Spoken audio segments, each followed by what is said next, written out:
Yun ng cheesy chicken tomato. Ito yung ingredients ko. Grated cheddar, cheese, chicken, at saka yung carrots, onion, at saka paste, at saka tomatoes nga maano, yung malalaki konti. Saka yung noodles ko. Ikan ko na yung pan ng olive oil. Igisa ko na yung onion. Halo lang tayo para nga maluto yung aking onion. Mag-brown siya.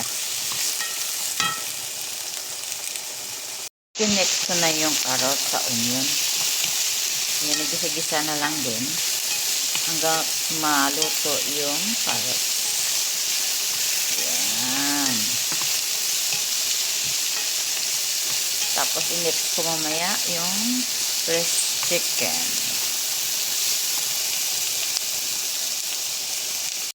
Cheese, garlic. Ayan. Igisa-gisa ko lang siya. Ayan. Yan guys, init ko na yung breast chicken ko. Hanggat maluto na siya. Mamaya lang. Gisa-gisa lang natin siya. Ayan. So guys, lagyan natin ng oregano. Ayan. Sa yung tomato. Yan. I-add ko na siya. Hantayin ko lang siya maluto yung tomato ko. Tapos i-add ko na siya ng tomato sauce. Tomato paste pala. Nilagay ko na yung tomato paste. Tapos lalagyan ko na siya ng balsamic. Yan. Balsamic to siya guys.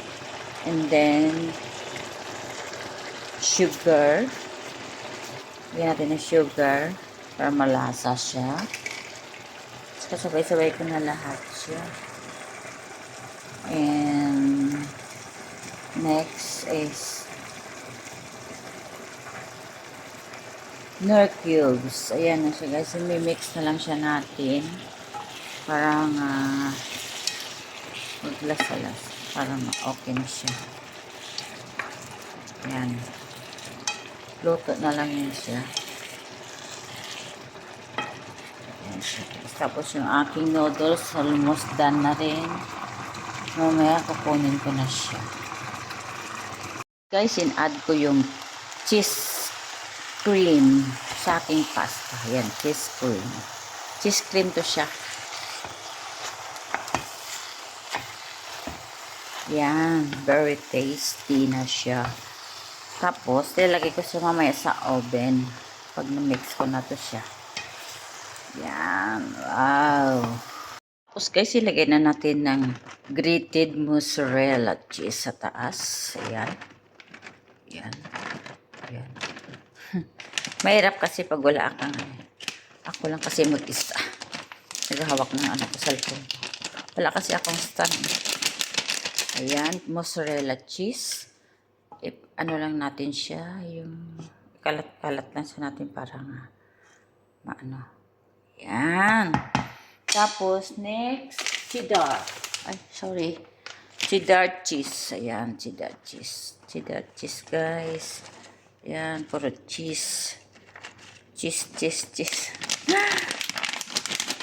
Favorito ito ng mga alaga ko. Sigurado to. Kakainin nila to ng marami ng mamaya. Tapos guys, ilalagay ko na sa oven.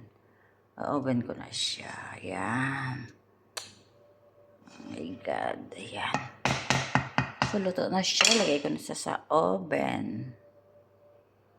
Ayan guys, nasa oven na sa 20 minutes. Ilutuin ko sana ng 20 minutes para ang yung aking cheese ay maluto rin. So guys, luto na yung aking cheesy chicken cheese. Ayan na siya, pasta. Luto na siya, oh. See, ang ganda. Sarap kainin na. Ayan na. Ay. Bye, see you. Thank you.